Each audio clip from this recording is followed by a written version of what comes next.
Hello friends, welcome to World of Sewing. This class promised to be very interesting. Why? Because at the end of this class, you are going to become a master in the world of sewing. You are going to be using the terms in the sewing world to address some issues. When you learn to sew, you are introduced to a lot of new vocabulary words and phrases. To help you understand these words and phrases and be more conversational about your new craft, I've put together some of the most common sewing terms and what they mean. Hope you will find them interesting. Ride along with me. Now, before we start, let's look at our objective for the sewing terms. You will learn the following terms in sewing: basic sewing terms, fabric terms, sewing words and phrases. Now let's start. Basic sewing terms. In order to understand some basic rules of sewing, you need to know basic sewing terms. Understanding these terms will help you read patterns, follow instructions, and talk about what you are doing with a better vocabulary. Remember, in our previous class, we talked about simple stitches, they called relative stitches, and seam. I used some word of the sewing term, which I try to explain. But now you are going to have learn some of it on your own.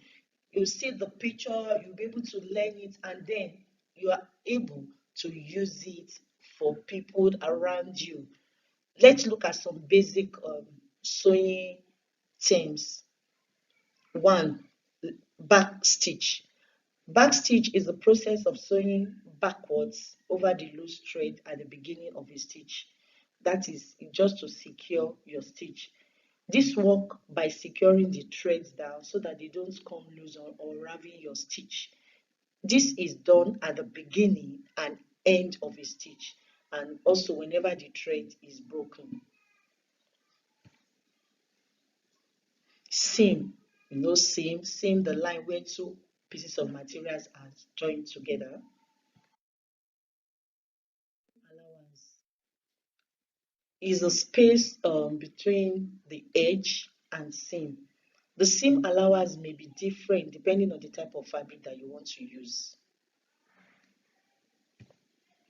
Lining, that is an inner layers of a material underneath a garment. You put it under your material.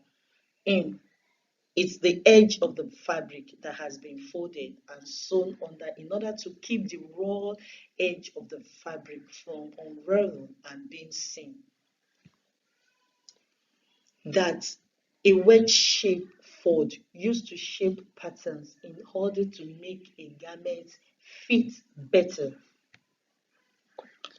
Quilting, the process of stitching two layers of fabric together with a layer of feeding in between a consistent pattern. That is, you continue to do the same pattern.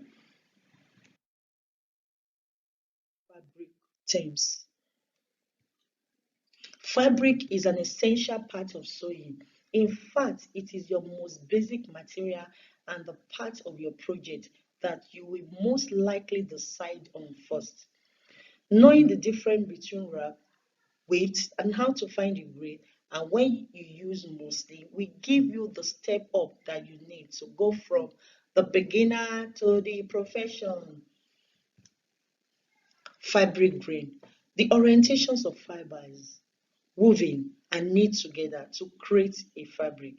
The grain creates lines that run parallel and opposite to the sleeve edge.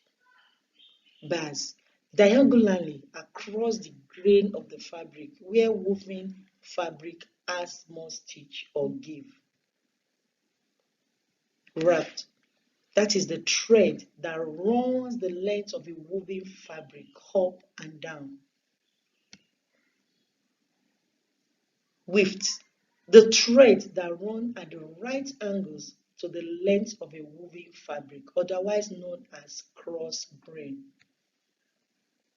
Muslin, an untreated on dyed material made of cotton used to create pattern pieces and prototypes of garments in order to fix mistakes in the pattern before using the final permanent fabric.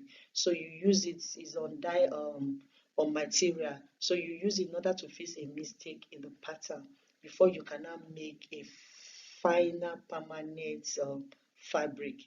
Sleeve edge, that is the edge of a raw fabric that runs along the edge with a grain.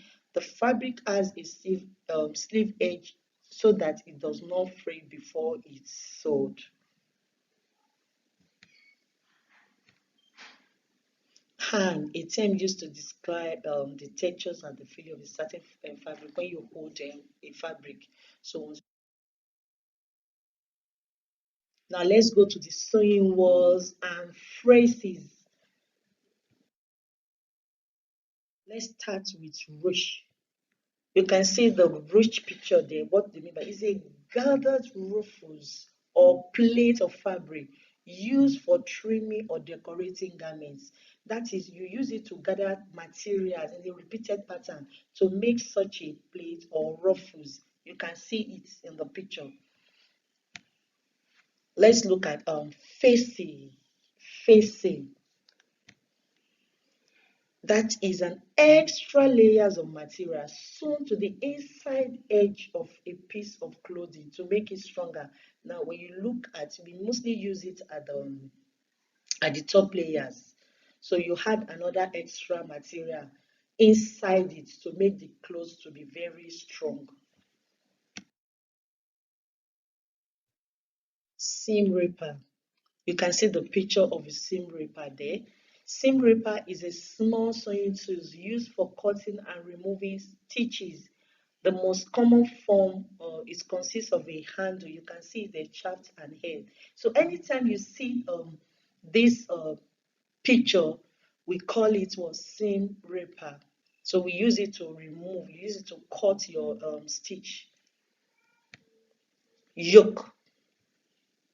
Yoke is a fashion pattern piece used in a garment, usually fitting around the neck and shoulder or around the hip to provide support for looser parts of the garment. When you are trying to make a cloth to look shape, to fit well, you make use of a yoke. It's a pattern that you use in the garments.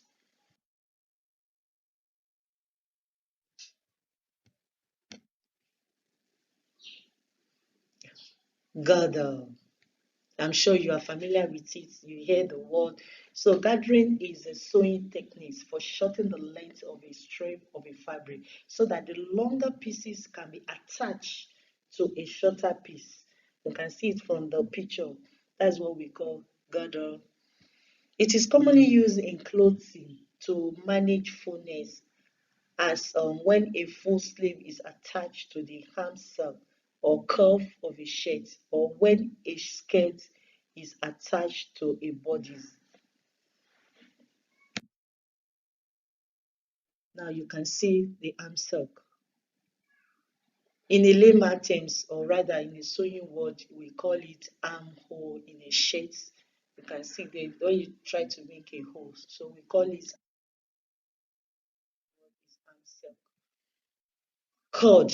I'm sure we've seen that at home. Cord is seen in a fasten curtain, sometimes Christmas decoration. A cord is made of a twisted fabric. It could be thick or narrow depending on the use, how you want it to be. So we use them on our curtain, sometimes during Christmas also.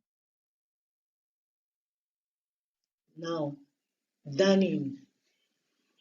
This is used for repairing holes in fabric by hand using only a needle and thread. You just put your needle and thread when there is a hole. We call it darning. Embroidery, you have been hearing that embroidery. Embroidery is one of the most consuming and detailed types of needlework. You will agree with me because it creates image or design by stitching one type of material over another. For example, you can see from the picture there, we have gold thread over purple fabric, very loyal.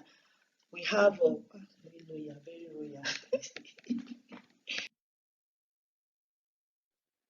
Highlights. An eyelet is a smaller version of grommet. Grommets are small metal or plastic ring you can find in a shower or curtain. Sewer insert the grommet into the hole of a fabric to protect the fabric from being worn out. Eyelets, on the other hand, are usually found in shoes.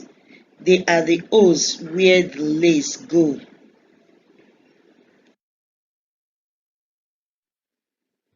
Jersey. I'm sure you all wear jersey for sports. Jersey usually used in the athletic uniform. A jersey is a type of stretchy fabric perfect for moving around. It is also widely used on bodycon and body-tight dresses. Further, it is quite absorbent too. It can easily absorb sweats. Lining. Lining is the fabric underneath another material. Look at dresses. Check most of your dresses at home. You have lining under it. They are underneath like a satin. It makes slippery on the garments easily.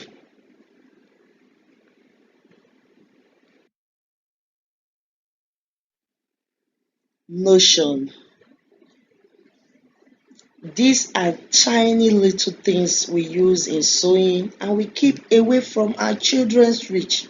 It is collective terms for the accessory and items we use like button, pins and snaps. So all those items that we use for sewing tools, we call them notions. Overlay. Overlay is usually found under fabric. Under a gown. So an overlay is a fabric on top when there is a different fabric underlay it. For dresses or skirts, this could be a lace or tulle. Patterns. Of course, even if I've been sewing for a long time, I still begin new projects by following patterns. A pattern is an original garment which you rely on to create copies of. They are handy. So there is always a patterns of materials. You have different type of patterns that you can follow and then you can recopy more of the same pattern. Plates. Oh, I love plate.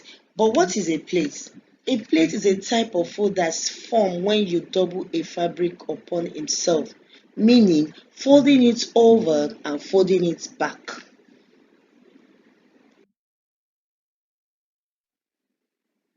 Tailor. Tailor used to refer to a person who specifically makes men clothing, like suits. Nowadays, a tailor also refers to a person who makes men and women suits and coats. So it's before that you say a tailor only makes men suits, but now they make both men and women suits and coats.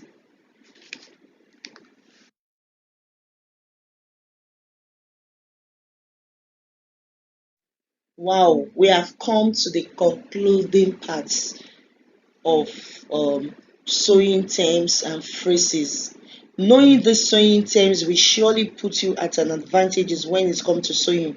So there is no word that somebody will say, there is no word that you say concerning sewing that you will not be able to identify it and be able to know what it means.